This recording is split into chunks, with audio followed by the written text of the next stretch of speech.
So much for spending some time with us. Bun, I don't want to start heavy, but I guess I have to because that's where we are in the world today. It's heavy as hell. And when you think about what needs to happen in this country in terms of change, what's the first thing that you think of? Equality. That's pretty much the first thing that comes to mind, right? Black people need to be seen as equals in this world. You know, we had to fight just to be recognized as a full citizen in this country and not three-fifths. The world is now seeing what we've known for so long in the culture and in the community. The one way that we can fight is obviously voting. Talk to me about what voting means to you. I hear people all the time talking about one vote doesn't matter and that voting doesn't make a difference. If that's true, why do they work so hard to suppress the black vote? Because they understand the power of the vote.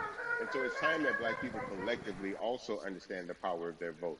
And not just on the national level, because a lot of times we only have this conversation every 4 years. People need to be very much involved in their local politics. They need to understand who their elected officials are, where they stand on issues that affect you. And you need to use your vote to either support the ones that care about you and your condition, or to elect people who do. A newer initiative that we're dealing with is educating felons, right? So in the state of Texas, if you're a felon, right, if you've been to jail or to prison, but you're no longer on probation or parole, you have the right to register to vote. Another thing that was just brought to my attention is an initiative called Orange, which is happening not just in Houston, but all over the country. If you're in jail currently during pretrial, but you have not been convicted, like you're still in jail waiting for your day in court, you are still eligible to vote. And you said something so key. They work so hard to hope that we stay uninformed, but more importantly, to suppress the black vote. If you could do one thing with this message that we're trying to send today about how important voting is, what type of images would you like our people to understand and see when they go to these polls and vote, or when they cast their ballots? I think the images that we've all seen, you know what I'm saying, for decades in this country, if not centuries in this country, we've seen black people oppressed, we've seen black people attacked. So every time you look back and you see those old black and white images of people of color being attacked by dogs and people of color being sprayed with hoses, that's what they were fighting for. Back then, they were just fighting for a chance to vote. People like Martin Luther King Jr., people like Malcolm X, these people died to help us be in a position to have the power that we have now, which is to be able to cast a vote and make a decision about the people that have controls over our lives. So, I mean, if you in your own community need a reason to vote, look at a person like George Floyd. If the people in your city are not open to police reform, are not open to having a conversation about defunding the police, are not open to issues concerning economic equality, judicial equality, and racial equality, right? If they're scared to say Black Lives Matter, you have the power to put people in those positions who do believe that Black Lives Matter, who do believe in racial equality, economic equality, judicial equality, That's right. right? That's right. Who see us as human beings. And if the people in your community don't feel that way, vote them. Simple. Just vote them out. We don't have enough time to sit around and hope that people change their minds. Yeah, Bumpy, you point out something so important. We have the power, and that is in our vote, and that is with our voice, and that's how we use our voice. I think of where we are right now. People say this is a particular moment, but it is a movement, not just a moment, it is a movement. Why, in your opinion, was it George Floyd's death? Why was that the chosen brutality for people to say, oh my God, black people are still oppressed in this country, and it is not fair? I think it's twofold, Carrie, and so many different encounters between people of color and the police. There's in the interaction. And so what happens is in a court of law, it tends to lean towards the policeman's point of view, right? In this case, we saw very clearly what happened. I think the other thing is due to the fact that everyone was at home, basically, during this time period in relation to the coronavirus, you couldn't avoid it, right? It was on every television station. It was on every social media platform. Everywhere you turn, you were constantly hit upside the head with this message. You see in the interaction that this man did nothing to deserve what happened. That's right. That's so well said, because if you think about it, in the grand scheme of things, it wasn't worth it, and he didn't have to lose his life. I think that you touched on something that a lot of people talk about, and that is now defunding the police. That has been such a huge conversation, but there's so many misconceptions around defunding and dismantling. If you will, educate the audience. All right, so most people, when they hear the term defund the police, they tend to think of, they're going to take away our police department. Nothing could be further from the point. Defunding the police means that in certain communities, even in Houston, take for example, we had over $1 billion allocated to our police force. Now, what is that money being used for? Some of that money tends to be allocated towards riot shields, right? Pepper spray, right? That kind of thing. That's only used against the people that fund this budget, right? So why would the people want to supply the police with the means to oppress them? If the police are concerned about the situations in certain communities with a higher crime rate, well, higher crime rates tend to happen in communities where there's not employment opportunities, right? There's not a lot of social services, and people are going to do what they need to do to take care of themselves and their families. When the community has more opportunities for employment, more opportunities for upward mobility, then they tend to be less of a strain on the government. They tend to have a lower crime rate. And because of that, we'll have less need for the police in those communities.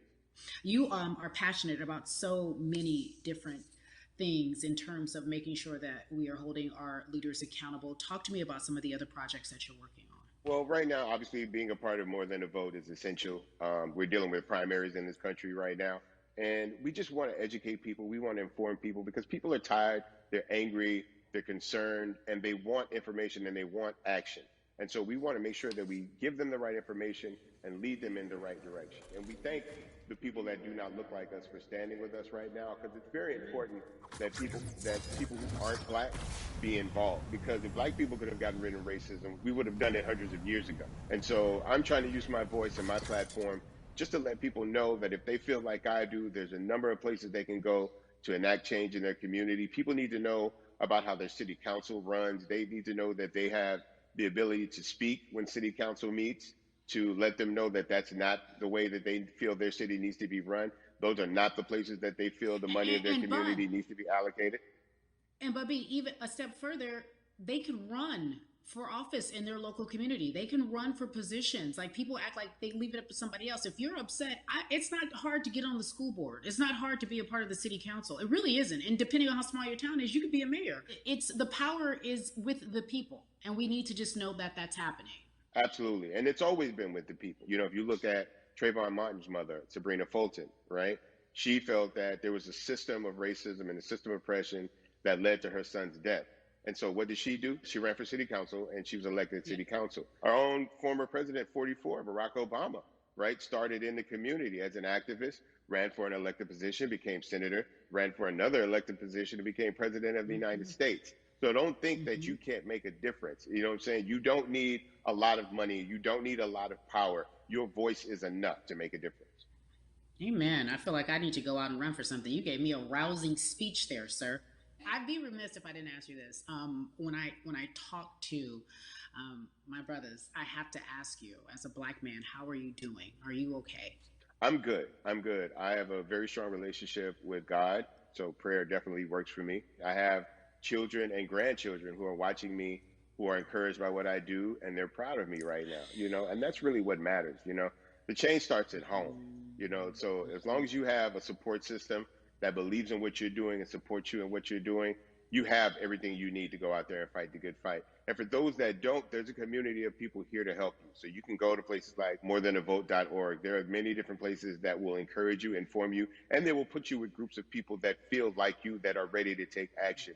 So no one has to go about this alone if they want to do it.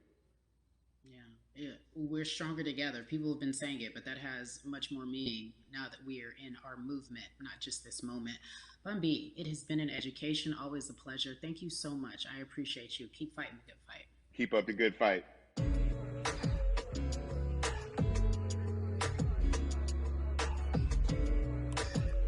Yeah, la. So our next guest, I have to admit, I'm a fan, but there are so many different people that we could talk to, and I thought it was so imperative that we speak with her. You know her as Molly on the huge, successful show Insecure, HBO's Insecure. She also has a comedy special highlighting her Nigerian roots, and she's an amazing podcaster. Let's welcome in Yvonne Orji, everyone. You have such a beautiful way of making things funny, giving us our medicine with some candy, right? The humor and the healing. You bring all of that to your space. And right now, as you look across this country and how everyone is so broken and so upset. If it's not social injustice, it's the pandemic, it's depression, it's unemployment, the list goes on and on. How are you doing, quite frankly? I'm rediscovering self in a way I that is hard but necessary, that will lead to ultimate joy. I know it sounds like a lot, but no, I think I personally think that God put all of us on a global timeout. Like, we just, America hasn't done as good as other people when it comes to timeouts, because everyone else is out playing at recess, and we're still in the principal's office hoping and wishing we can come out. But I think that if we settle into the timeout and really learn the lesson that we're supposed to learn from this season, I think we'll emerge better. We'll learn how to play well with others in more ways than one. And so personally for me, I'm taking this time to learn me in a new way. I feel like I'm being ushered into a new season, and I'm getting still, because sometimes the busy uh, confounds the work that we're supposed to actually be doing. We're busy doing other stuff, but we got work that we need to do on the inside. And I'm leaning into it. I'm like, dang, I thought I was gonna be able to rest like everybody else. And God's like, nah, we got work to do. You know what? And I think that's what everybody is saying about 2020. It's demanding that we be better. And you said it's a global timeout. What do you mean by that?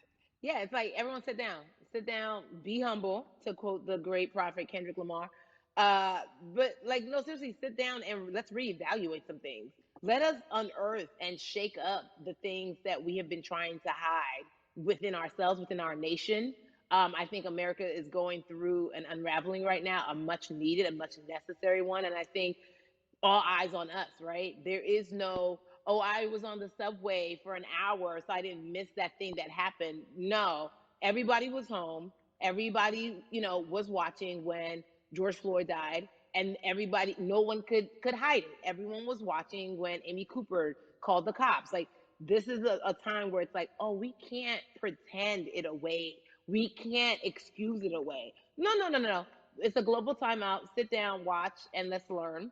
And globally, it's like, hey, we were going business as usual, but it ain't usual no more. Like, that's old.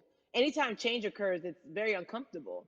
And so right now we're sitting with we're getting we're getting comfortable with the uncomfortable. The minorities, we've been comfortable with being uncomfortable, because that to me explains just the existence for whatever we want to do, how we break into our careers, how we live our lives, how we find ourselves one of the few or one of the first. And that's a lonely road. When you look at, and when you talk about this global timeout, everybody had to pay attention to Amy Cooper, everyone had to pay attention to George Floyd. How is that helping us as a people, as a country, during our global timeout? I think, well, one, we're not minorities, Carrie. You already know it. It's like these labels that they put on us. It's Yeah. like the same way of saying, like, black on black violence. Also, there's no white on white violence. It's branding, Yeah, right? It's all yeah, branding. you're right. You're It's right. like white people kill white people every single day. So no, there is no black on black violence. And if you say black on black violence, well, then let's brand white on white violence. Like, I watch Mhm. Investigation Discovery. Ain't too many of us, Bruce features.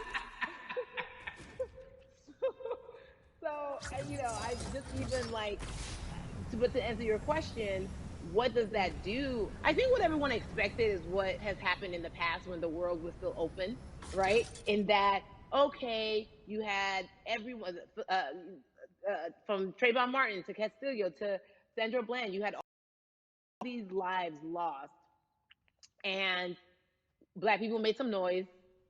We rioted, we got out in the streets, we started the Black Lives Matter movement, all of those things. And then white people kind of just like, oh, let's give them something. And then it's just like, is it over? It's like Oscars so black. Okay, okay, good. We gave some Oscars. Are we good now? Like, are we even? Mhm. And it's now it's just Mhm. like, oh, no, no, no, no, no. This is not about like a band-aid. It's like, yo, we might have to amputate the leg a little bit, but it's all right, because we're going, by amputating the leg, we're gonna save the body. Yeah. And so I think that's what's happening now. Like, America is realizing, like, oh, black people aren't just making a little bit of noise. Like, the protests are still out. The conversations are still being had. The change is still being demanded. And I think they're seeing, oh, this is not going no way. And no, it's not, because we need systematic change. What a beautiful way to explore what is happening and describe our country. We might have to amputate the leg, but that's to save the body. That's what's happening right now. That's beautiful, Yvonne. And to that end, I have to ask you this, because the way that we do that, we use our voice. And our voice right now in this world, in this country, is our vote. And everyone talks about voting and how important it is, but I feel like more than ever we understand that it's not just about voting every 4 years for the man in office.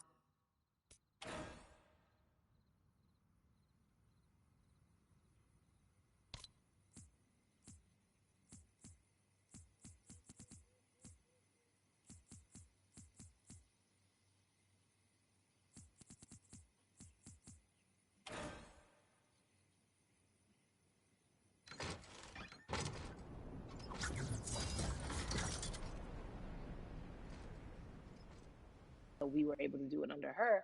And just even that power of like, we are American citizens, and all the access that we have by being citizens, one of those accesses and those access to power being voting. It's a big deal. It's a big deal because not only do we have the opportunity to be in this country, but now we can be of the country. We can be of the systems. We can be of the rules. We can be of what it actually affords. But I think going back to your earlier comment about just the setup of systems, I think we are done a disservice, either it's schools or whatever it is. And I'm not putting teachers on blast. I think teachers do a phenomenal job, but for some reason, we do not, and give them all the raises. I know too many parents who are like, this child of mine, I do love them, but hey, who, where can I drop them off? And I do think that there's a disservice done because, again, when we talk about them, to your point, we talk about every 4 years. It's important to vote for the presidency. We don't realize, like, oh, snap, we actually can vote about, like, how much our libraries get. It's like small things like that, but they make a big difference. When you think of voter suppression in this country, what does it look like for you? It's the systems. When we talk about voter suppression, we also talk about systematic racism, right? It's all the systems that set up. And we've normalized, okay, maybe your job will give you a half day, or maybe, you'll be able to get this luxury. It shouldn't be a luxury. It should be built into the system. It should be built into the fabric of how we vote. But maybe you'll be able to get this luxury in order to enable you to go vote. Think about everything disenfranchised, marginalized Black person has to endure in a day. So in a day, you need to get to work. If something happens to your car, if something happens to your child care, if something happens to, there's so many factors along the way that can send you into a tailspin as an American. And then you add on as a person of color. If you're just trying to get to vote and you already have to go through all of these hurdles and hoops in your everyday life, imagine the one day when your voice really is supposed to matter the most in this country. But then you also see all the times that you tried to have your voice matter, and then it's been shut down, repressed, told it doesn't matter. And then you're kind of like, what's the point? How do we keep hope though? If I'm watching this right now, how do we as a people stay hopeful? How do we believe in the promise that these quote unquote forefathers have given us? Because have you met Black people? By default, like hope is infused in our DNA. Like, you know what I'm saying? Like if we haven't been broken now through, be it through slavery, through capitalism, give it to me, colonization, through segregation, through, I mean, listen, the history of Black people in this country is, at one point, we were 3/5 the people. Mm-hmm. That was a written law. And look at us now. We are whole. We are Black girl magic. We are Black boy joy. We are, what I'm saying? What I think about in terms of giving us hope, right? We're making a lot of people nervous right now, Carrie. We're making a lot of people nervous right now because they're like, dang, we put all these obstacles in their way, and these jokers are resilient. But that should give us hope. That should give us hope that, like, we can't stop, won't stop. I mean, I went to the school of Diddy, you know what I'm saying? Hashtag, Harlem shaking it right now. Can't stop, won't stop. And I think that's our motto. We can't stop voting and we won't stop voting. We can't stop marching and we won't stop marching. We can't stop thriving and we won't stop thriving. To that end, because you led me directly there, I've been asking everyone who's appeared on this platform, what does activism look like? And I feel like back in the day, we had an idea. Yes, it is marching. Yes, it is protesting. Yes, it is speaking out against things that we feel are not right or unjust. But talk to me about what activism looks like for Yvonne Orji. Listen, activism, I think the beauty of activism is that it has many faces, right? You're going to have the people on the front lines. Like, you know what?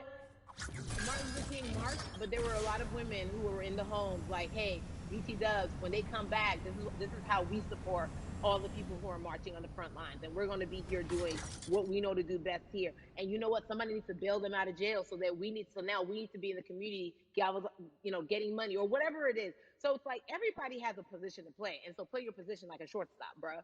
So whoever you are and whatever you do, play your position. So activism could look like, you know what? I'm not the one that's built to be on the front line, but you know what? My pockets go deep, so I'm gonna support the people on the front line. I'm a comedian. Black joy is a form of activism. There's always a call for entertainers or celebrities that have the platform to do something. Why aren't you speaking out? I'm not a believer in thinking that it's mandatory. Like you said, everyone can be an activist and be activated in different ways. But talk to me about the connection. Talk to me about the marginalization in your world and how you feel like it even inspires you to say more and use your platform to do more. Beneath the surface of what we do, like Niecy Nash says, it's the who, right? The who is the person who's going to be like, hey, let me call this out. Either blind racism in terms of overt racism, in terms of ways that we can be better, in terms of ways that we can actually be more uplifting to the community that you may not even realize that you're serving. Before I let you go, talk to me about the urgency, in your opinion, for people to vote, our people to get out and vote this coming election. Yeah, I mean, guys, if you think you're tired now, I'm telling you right now, we cannot take this sitting down. We can't take this jokingly. I understand that it may be hard to figure out who to vote for, but at the end of the day, we got to vote for our families. We got to vote for our legacies. We got to vote for continued progress. We have to vote for upward mobility. We have to vote for equality in a way that is long lasting. And if we succeeded before, we can do it again. You talk about the hope. This is the time. This is not the time to give up. This is not the time to pretend a way that we haven't made progress. We have. There's still much more to be done. And you know what? We might have to get to a point where we pass the baton to our children and our children's children, but we still have work to do now for that generation. Yvonne Orji, you are everything. You are Molly, but you are not Molly, but I love you so much as Molly on HBO's Insecure. You are an amazing podcaster, Jesus and Joloff. Shout out to Lovey. And then we also have movies. Like The World, you're a model, a cover model. Also, wait, don't let me forget your hugely successful stand-up comedy special on HBO. Girl, you doing it all. And I am so grateful. You're truly the dream, not just the American dream. You're the black girl, brown girl, do it all dream, the immigrant dream, everything. You're a beautiful, beautiful soul. I really, really mean that from the bottom of my heart. Yvonne Orji, ladies and gentlemen, nothing but the best and excellence personified. Thank you so much, my friend. I love you so much, Mama. Mwah.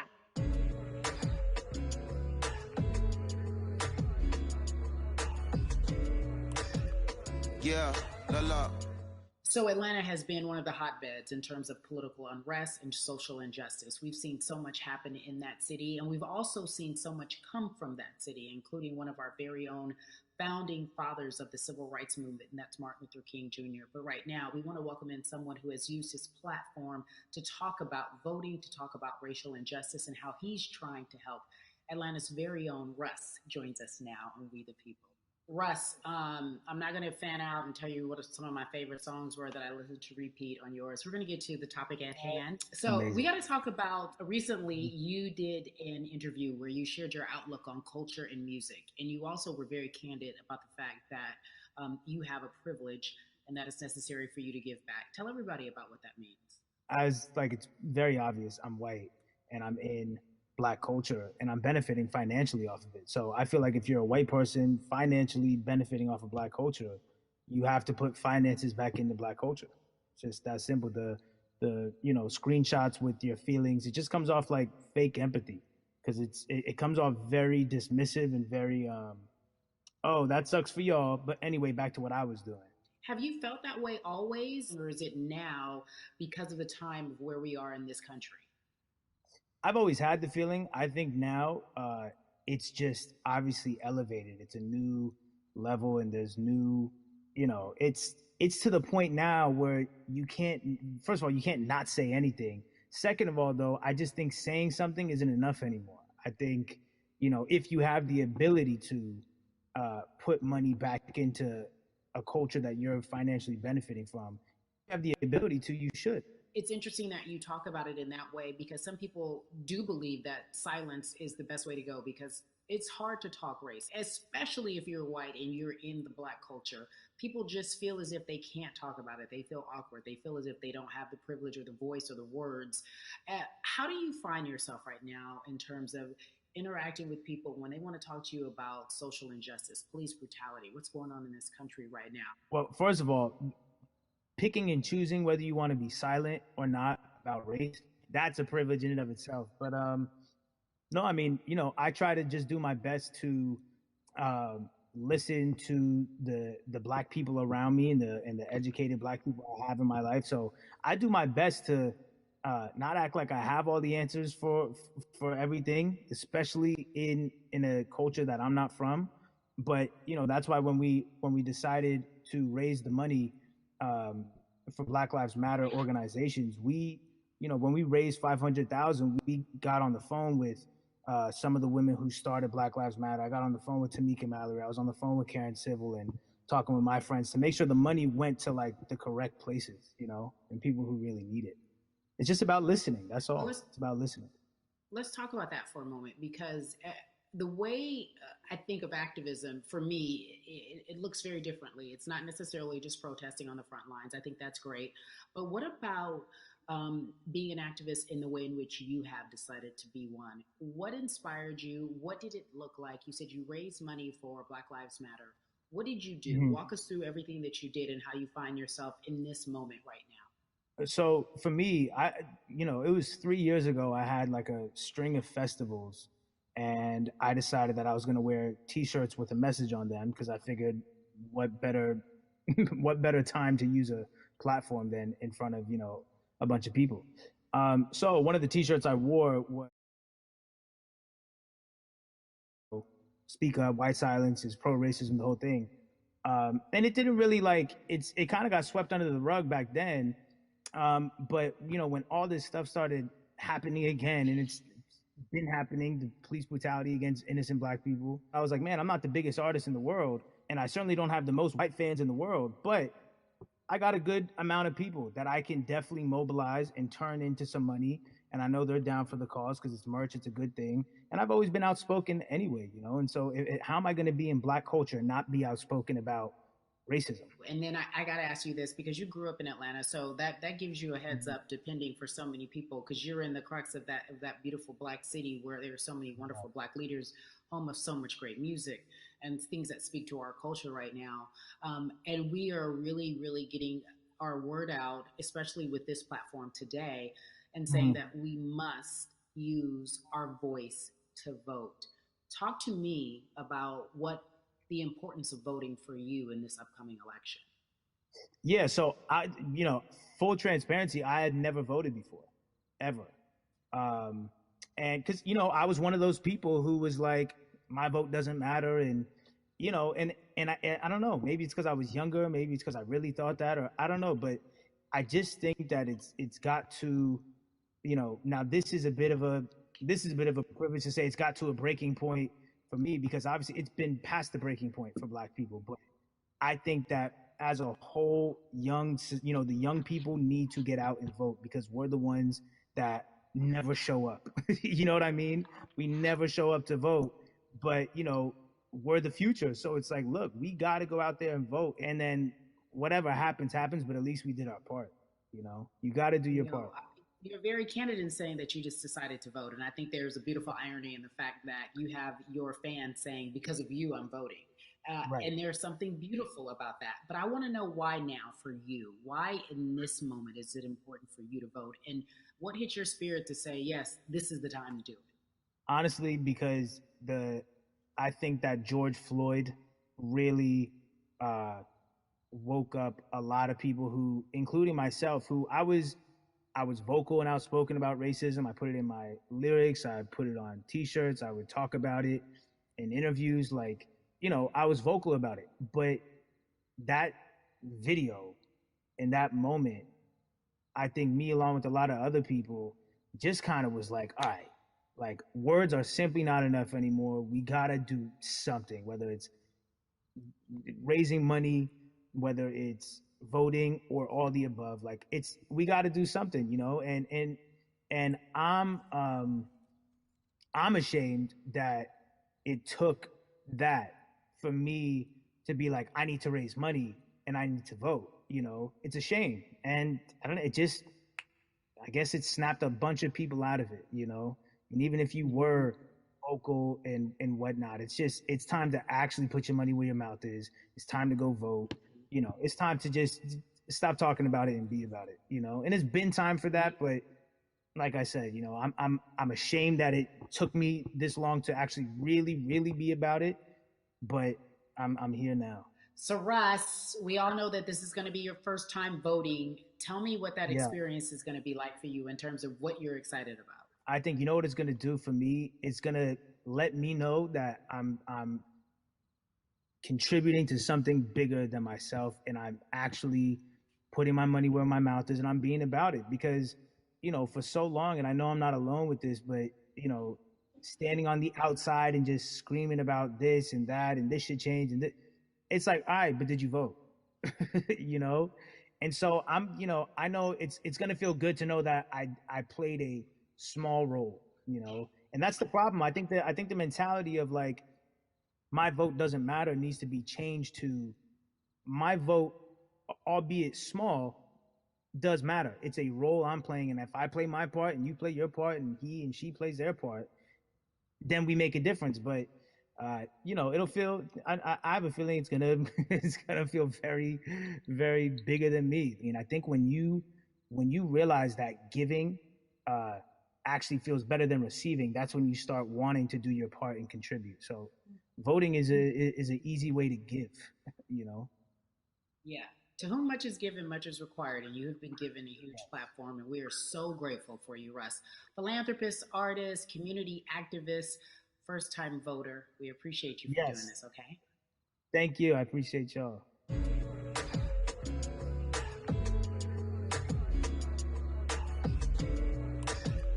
Yeah, So cities like Atlanta and Chicago have been at the forefront of the discussions, especially now in this country when we're talking about COVID-19 and systemic racism, as well as police brutality and what we can do in this country. Again, we're continuing our conversation, letting you know that your voice is your vote and your vote is your voice. We can change where we are in this country. Currently, I'd like to welcome in Chicago Cubs right fielder Jason Hayward. I appreciate you. I brought in Atlanta and Chicago because I know you grew up in the metropolitan area of Atlanta, more specifically McDonough, let's be technical. And you have been very vocal throughout this entire time in terms of what our country's been experiencing. Let's look at the past month and a half, if you will. What has been the hardest thing for you to deal with? The hardest thing for me to deal with, Carrie, this last month has just been going from the virus shutting everything down to us being called to action. We've had multiple police brutality situations. We've had people protesting, wanting to get the message out. But I really realized that I need to be a part of the positive message and make sure that doesn't get lost in all the chaos going on, for people to actually hear from a reasonable, respectable person who cares about everyone involved. A reasonable, respectable person who cares about everyone involved, which leads us to More Than a Vote. It is a beautiful collective of Black athletes and artists You are a part of that. Talk to me Yeah. about why that's important for you right now on this Just put it of on that there. collective. To me personally, Because I like that area. I'm playing on your keyboard players. Did you ask? to not get more involved in I voting. did stop. But I can't any longer Did you ask? Did you ask? I don't care. Show people like Sorry, you can't just vote on stuff that's mine. we can make So tell You me should have in your asked words, what does first. activism look like? Anything.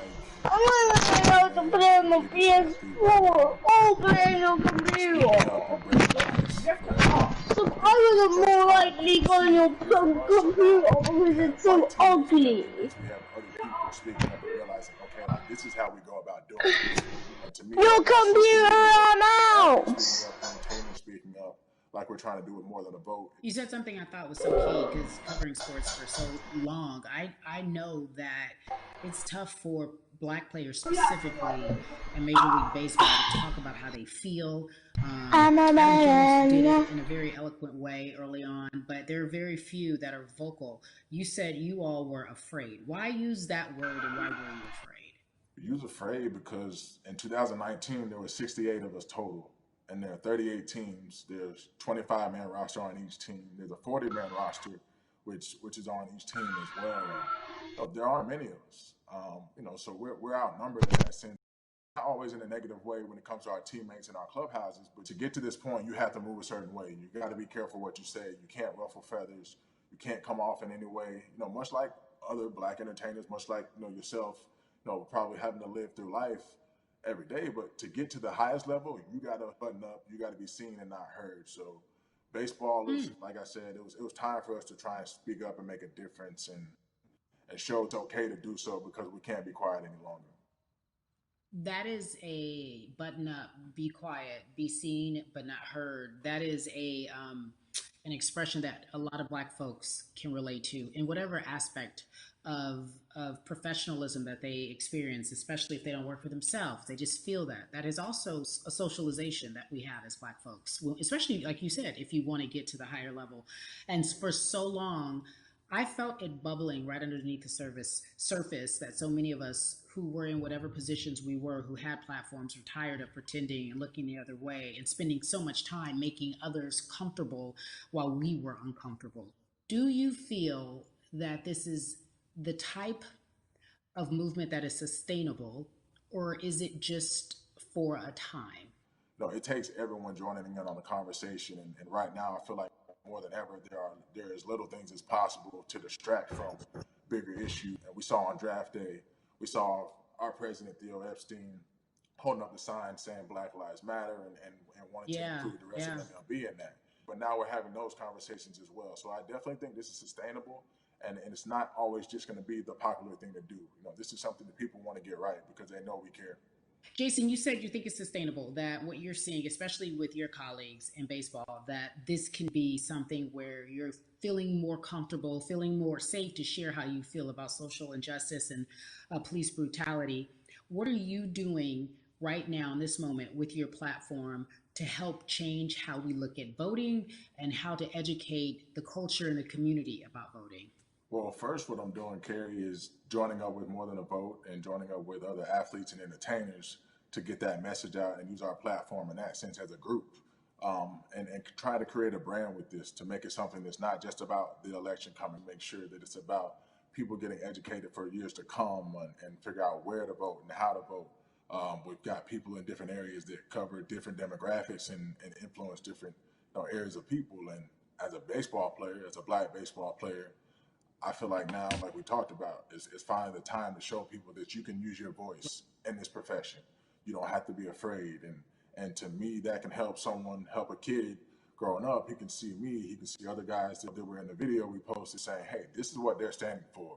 They're speaking up for these things, and it's okay to want to play baseball. It's not lame. It's not something I have to be as afraid of as I was before. So I feel like that's my role in this. I have a younger brother as well. He's 24. He also plays baseball. So I've got to lead by example. I can't just always, come up with a good answer that sounds good on TV when I get asked a question on, what do we need to do to make changes. I'm joining up here to make sure that take action and get educated myself. For one, so many people, I feel like in Atlanta, they're on the move. Or when you want to try to make a vote and try and cast your vote, you have to do it by mail. You have to sign up for the absentee ballot. Then you have to get another ballot in return. They have to send it back to you. Well, for me personally, they didn't send that back until it was too late, right? We didn't get it in the mail to the address that's an Atlanta address at my parents' house. We didn't get that in the mail until it was too late. And then from other friends and family that are still in Georgia, right, I hear about them being held in lines too long and trying to get off work. And we know how it is for any family, but let alone a black family in a city or in the suburbs trying to take care of their family and trying to provide for them. You try to get off work, and then you're like, wait a minute, you start looking at the clock. It's like, oh, this is not going to happen today, right? And so I saw, Mayor Keisha Bottoms, reach out via social media to people and say, hey, I'm going to address these issues right now. I need y'all to stay in line to cast your votes. Keep hanging in there. So to me in Georgia, that's what that looks like. Well, it's interesting that you even bring that up because there have been all these images specifically from Georgia, because that's such a battleground, where you see people, especially when it came to the primaries, doing whatever it takes. And this is real life voter suppression that you're talking about. It's been happening for decades. It's not fake. What you're saying, these examples of sending you your ballot too late after the fact or shutting down the polls at 6 o'clock while people still are in line, that's a real life issue. There needs to be some type of change. And I think that what we're doing right now is fair, but the idea of voter suppression, do you think that is well known, especially with folks, within the generation, your generation? I think it's known in our communities, right? I don't think it's spoke on enough. I don't think there's been enough light drawn to it. Bring it to light. Let people hear about it. Let people learn about what that looks like. And get more people to say, okay, look, like this is going to happen. We have to expect this, and we can no longer make the excuse. We can't say they didn't warn us. Jason, everybody knows, or it feels as if everyone knows, that the time is now. America's paying attention to us. We have their eyes. We have their ears. If you look toward the future, what are you most excited about in terms of seeing a change? I'm excited about how fast the word is traveling. The word is being spread right now. The biggest athletes, the biggest icons, biggest entertainers are doing their part, but I'm also seeing people out there on the streets doing their part. When so many things got lost, could have very easily got in the commotion when it came to protests, and you saw rioting, you saw looting. People still stood their ground, and people still went out there and said, look, we're doing this for the right reasons. We're going to come together. We're going to use drones. We're going to use social medias. I feel like this is a new wave of getting things done the right way and just spreading the message. You're right about that. And you're right. People are spreading the word unapologetically. We out here. We doubling down. Thank you so much. I appreciate you. Right.